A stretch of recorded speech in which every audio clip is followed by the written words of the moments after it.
too short, or your taste in music is not sophisticated, or your Facebook post doesn't make sense, or your children don't have manners. Yeah, this friend is brutally honest. You know which friend I'm talking about, don't you? No? Well, if you can't identify such a person in your group of friends, then maybe it's you. Now, honesty is a good thing, isn't it? Okay, how about brutal honesty? Is that also a good thing? I think telling the truth is very important. I also know that there is more than one way of saying anything. So if the truth must be told, then must it be told in the least pleasant way possible? If you must criticize someone's work or point out a flaw in someone's logic or give someone feedback, what stops you from choosing your words carefully and telling the same truth in a more positive way? Is it too much to ask?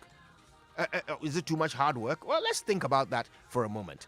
When you communicate with others, what do you aim to achieve? Do you want your words to be heard, understood, and applied? When you criticize someone, when you tell them that inconvenient truth that they need to hear, do you actually want them to hear it? Do you want them to take your observations seriously and act on them? If you do, then should you not present your message in the manner that would increase the chances of it falling on fertile ground? Or perhaps you're not bothered. Perhaps you don't care whether or not your opinion is heard and accepted. You just need to let things off your chest. Well, if that's the case, then the person you are speaking to doesn't actually need to hear it. You can vent your spleen in the comfort of your own home and spare the feelings of the person you're criticizing. Unless you don't want to spare their feelings. Unless the purpose of your words is to hurt their feelings. My dear friend, if you're known for being brutally honest, today I want you to ask yourself why you do it. The answer can only be one of two. You either do it to help or to harm. If it is to help, then there's no need for the brutality. If you're telling someone something negative about themselves but are expecting them to have a positive reaction to it, then you must present your negative feedback in the most positive manner.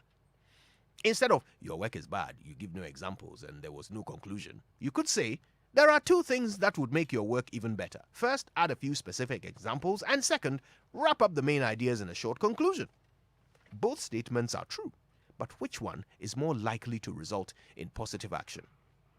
For some people, politeness and courtesy is just pointless. Pointless window dressing and no substitute for brutal honesty. Well, my dear friend, if you want your ideas to sell, then you definitely need to give good packaging for them. Now, if after all I've said you still think it's not worth your time and effort to think of nice ways of saying what's on your mind, then I guess your honesty is not meant to help, but to harm. If that's the case, then nothing I have to say will mean anything to you. But if you actually want people to hear what you say, then consider your ideas and adopt your suggestions, then say them in a way that will give your words the best chance of being heard, considered, and adopted. Words are everything, my friend. Words are how ideas are transmitted. The words you choose will determine whether you are transmitting a disease or a cure. My name is Joy99.7FM, and if you ever catch me choosing my words carefully, it's because I'm choosing them for you. Good morning, Ghana.